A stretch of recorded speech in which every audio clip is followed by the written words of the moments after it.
Welcome to Hollywood flicks Hindi. आज हम summarise करने वाला द परस्यूट ऑफ हैप्पीनेस। ये कहानी क्रिस गार्डनर के जीवन की सच्ची घटना पर आधारित है।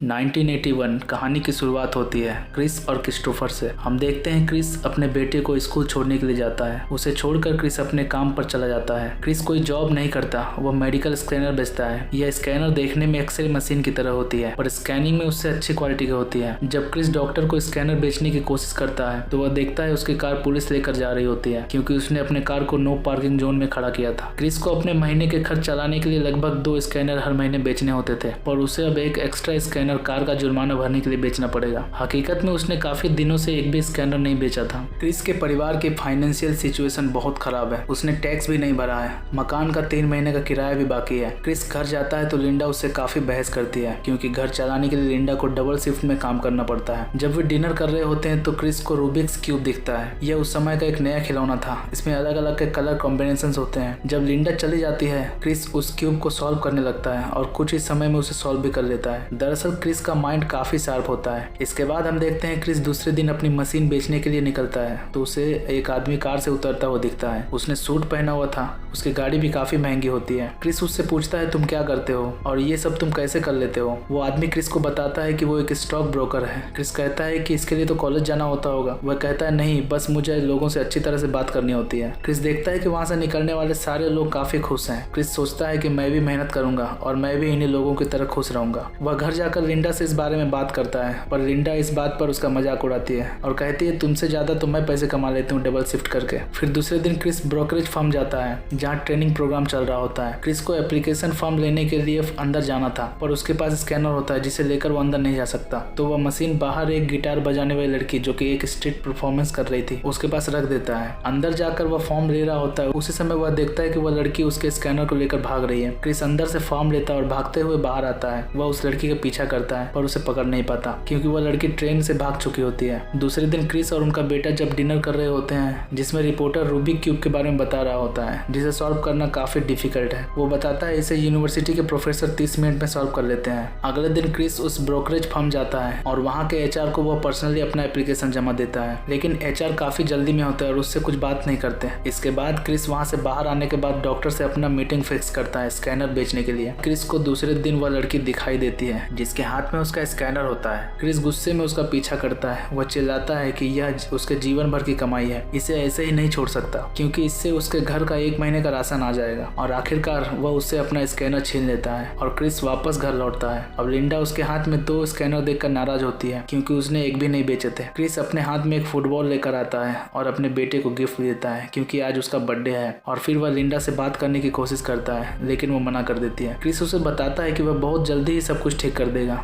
1 महीने बाद क्रिस एक दिन रास्ते में ब्रोकरेज फर्म के एचआर को देखते हैं। वे कैब ले रहे होते हैं। क्रिस उनके पास जाता है और अपने एप्लीकेशन के बारे में उनसे बात करने की कोशिश करता है लेकिन वो जल्दी में होते हैं इसलिए क्रिस को अपने साथ बैठा लेते हैं। यहाँ पूरे रास्ते क्रिस एचआर को अपनी खूबियां गिनाता रहता है, अपने बारे में काफी सारी बातें बताता है कि वो किस तरह से दूसरों से अलग है। एचआर के हाथ में एक रूबिक क्यूब होता है जिससे वो सॉल्व करने की कोशिश कर रहे होते हैं। क्रिस देखता है वे उसकी बातों को अनसुनी कर रहे हैं और कहते हैं इसे सॉल्व करना इम्पॉसिबल है। फिर क्रिस कहता है मैं सॉल्व कर सकता हूँ। तभी एचआर उसके हाथ में रूबिक्स क्यूब देते हैं और कहते हैं इसे सॉल्व करो और प्रूफ करो। इससे पहले कि वे अपने मंजिल तक पहुंचते हैं क्रिस रूबिक्स क्यूब को सॉल्व कर लेता है जिससे एचआर काफी इंप्रेस होते हैं और दंग रह जाते हैं। इसके बाद एचआर कैब से उतर कर चले जाते हैं। क्रिस के पास पैसे काफी कम होते हैं इसलिए वो ड्राइवर को बिना पैसे दिए ही वहां से भाग जाता है और मेट्रो स्टेशन जाकर एक रनिंग ट्रेन में घुस जाता है लेकिन गलती से उसका स्कैनर बाहर फंस जाता है क्योंकि ट्रेन का गेट बंद हो रहा था। आखिरकार उसके हाथ से स्कैनर छूट जाती है जिसके वजह से उसे काफी गुस्सा आता है। इसके बाद बाहर आकर क्रिस अपनी वाइफ को फोन करता है और कहता है कि वह आज क्रिस्टोफर को पिक नहीं कर सकता इसलिए वह पिक कर ले। लिंडा काफी गुस्सा हो जाती है क्योंकि इसके वजह से वो अपना जॉब मिस कर देगी। लिंडा बताती है वह अब इसके साथ नहीं रह सकती इसलिए वो अपने बेटे को लेकर चली जाती है। रात में क्रिस जब घर पहुंचता है तो उसे एचआर का फोन आता है। वे बताते हैं कि क्रिस को 1 दिन बाद इंटरव्यू के लिए आना होगा और वे अपने सेक्रेटरी का मोबाइल नंबर देते हैं। क्रिस के पास पेन नहीं होता जिसकी वजह से वह नंबर याद कर लेता है और बाहर स्टोर में जाकर वह उस नंबर को लिख लेता है। क्रिस अगले दिन क्रिस्टोफर को स्कूल जाकर अपने साथ घर वापस लेकर आता है क्योंकि क्रिस क्रिस और क्रिस्टोफर एक दूसरे से बहुत प्यार करते थे। वे एक दूसरे के बिना नहीं रह सकते थे। घर में जब वे खाना खा रहे होते हैं तब मकान मालिक उनके पास आता है और क्रिस से घर खाली करने को कहता है क्योंकि उसने लगभग 3 महीने किराया नहीं दिया था। पर क्रिस उन्हें 1 महीने तक रुकने के लिए मना लेता है। इसके बदले में क्रिस को घर के दीवार पेंट करने होते हैं। क्रिस घर का पेंट कर रहा होता है, उसी समय उसे पुलिस अरेस्ट करके ले जाती है क्योंकि उसने पार्किंग का फाइन दिनों से नहीं भरा था। पुलिस स्टेशन जाकर क्रिस फाइन भरता है और वह पुलिस ऑफिसर से खुद को छोड़ने की अपील करता है, पर वह नहीं मानता और उसे रात भर हिरासत में रहना पड़ता है। उसे क्रिस्टोफर को भी स्कूल से लाना होता है पर वह यहाँ से नहीं जा सकता, इसलिए वो लिंडा को कॉल करता है और क्रिस्टोफर को स्कूल में लाने के लिए भेज देता है। अगले दिन सुबह क्रिस का इंटरव्यू भी होता है। यह सोचकर वह काफी दुखी हो जाता है। सुबह जैसे ही पुलिस लॉकअप से छूटता है, भागते हुए वह ब्रोकरेज फर्म पहुंचता है इंटरव्यू देने के लिए। उसने बदन पर गंदे कपड़े पहने हुए थे। ये वही कपड़े थे जो उसने पेंट करते वक्त पहने थे। वह इंटरव्यू देने इन्हीं कपड़ों में पहुंचता है। इंटरव्यूअर अब क्रिस को देखते हैं तो उन्हें देखकर हैरानी होती है। तभी क्रिस वहां बहुत मुश्किल से खुद को संभालता है और उन्हें अपनी कहानी सुनाता है। इसके बाद वह क्रिस से थोड़ा इंप्रेस हो जाते हैं। यहाँ जो कंपनी का हेड होता है वो क्रिस से मिल चुका था। वो जानता था कि क्रिस काफी मेहनती है। वह अपने बाकी पार्टनर्स को भी क्रिस के बारे में बताता है। उनमें से एक पार्टनर क्रिस को ये कहता है कि अगर मैंने एक ऐसे इंसान को जॉब पर रख लिया जो गंदी सी टी शर्ट पहनकर इंटरव्यू देने आया था तो तुम उसके बारे में क्या कहोगे। तो क्रिस कहता है कि जरूर उस इंसान ने बहुत ही अच्छी पेंट पहनी होगी। यह सुनकर वहाँ के सभी लोग हंसने लगते हैं। अब यहाँ क्रिस का सिलेक्शन हो जाता है। इसके बाद उसको पता चलता है कि इंटर्नशिप करते समय 6 महीने तक इसमें कोई भी सैलरी नहीं है। 6 महीने बाद जो भी 20 लोग चुने गए हैं उनमें से कोई भी एक ही इस कंपनी का एम्प्लॉय बनेगा। क्रिस इस समय तंगी से जूझ रहा होता है। उसके पास इस समय खाने के लिए भी पैसे नहीं है। क्रिस को कुछ समझ में नहीं आता कि उसे जॉब करनी चाहिए या नहीं। 6 महीने बाद अगर उसका सिलेक्शन नहीं हुआ तो फिर वह क्या करेगा। उसे अपने बेटे को भी पालना है। रहने के लिए उसके पास घर नहीं है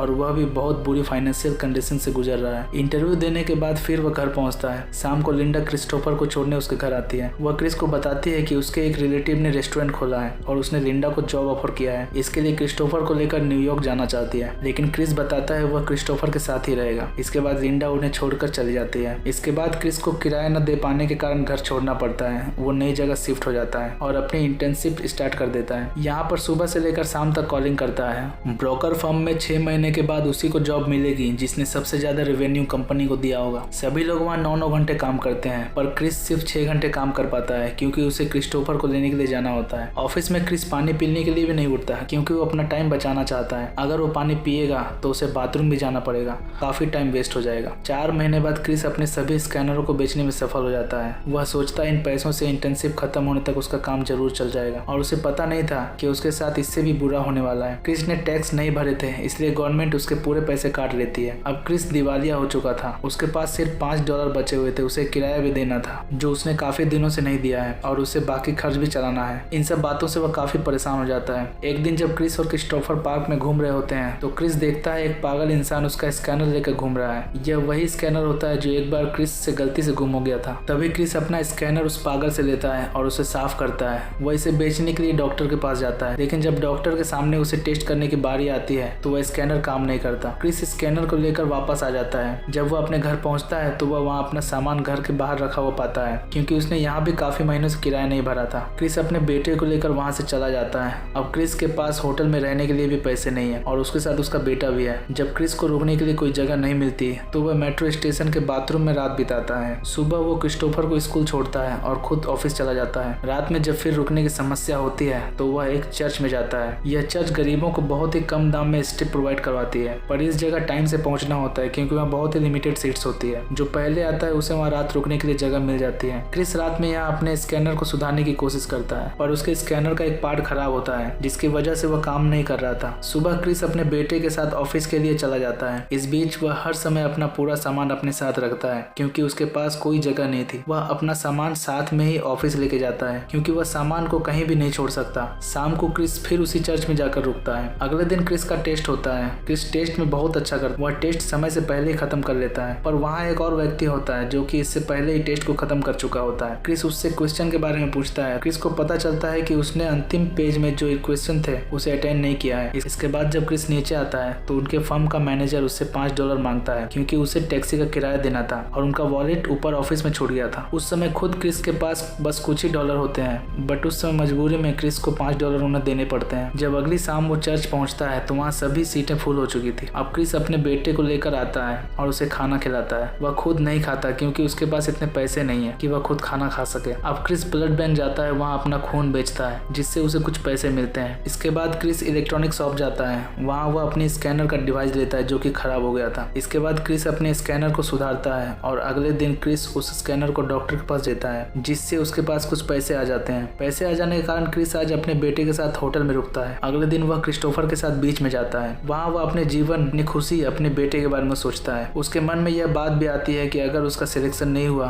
तो उसका और उसके बेटे का क्या होगा, कैसे जी पाएगा वह बिना किसी काम के, बिना किसी घर के। इसके बाद इस अपने मन में थोड़ी सी हिम्मत लाता है। वह ऑफिस जाता है। आज उसका ऑफिस में रिजल्ट आना था। आज उसे पता चलेगा कि उसका सिलेक्शन हुआ है या नहीं, या उसका जीवन ऐसे ही बीत जाएगा। क्रिस ने इस कंपनी में 6 महीनों से बहुत मेहनत की थी। इस बात को वहाँ के मैनेजर और बड़े अधिकारी भी जानते थे और उसने टेस्ट में भी बहुत अच्छा किया था। क्रिस की मेहनत रंग लाती है और उसका सिलेक्शन हो जाता है। जब वो उस बिल्डिंग से बाहर निकलता है तो वह बहुत खुश हुआ होता है। जो उसका सपना था वो आज पूरा हुआ। अब वह खुद को और अपने बेटे को अच्छी जिंदगी दे पाएगा। अब उसे भूखा नहीं रहना पड़ेगा। अब उसे जिंदगी में पैसों की वजह से नहीं भागना पड़ेगा। अपना करियर स्टार्ट करने के बाद क्रिस ने 1987 में गार्डनर रिच नाम से अपनी इन्वेस्टिंग फर्म खोली और 2006 में उन्होंने अपने हिस्से की कुछ स्टॉक बेच दिए। यह जो डील हुई थी यह $1 मिलियन में थी। अरबपति बनने के बाद क्रिस गार्डनर ने बेरोजगार लोगों के लिए बहुत काम किया और आज भी उनका ध्यान चैरिटी के कामों में रहता है, क्योंकि उन्होंने इसे जिया है, उन्होंने इसे महसूस किया था अपने जीवन में। इसी के साथ मूवी यहाँ समाप्त हो जाती है। दोस्तों, इस मूवी का नाम अक्टूबर स्काई है। यह मूवी 2006 में रिलीज हुई थी। इस मूवी की IMDb रेटिंग 8.0 है। वीडियो देखने के लिए धन्यवाद। ऐसे ही नॉलेजेबल वीडियोस के लिए हमारे चैनल को सब्सक्राइब करें।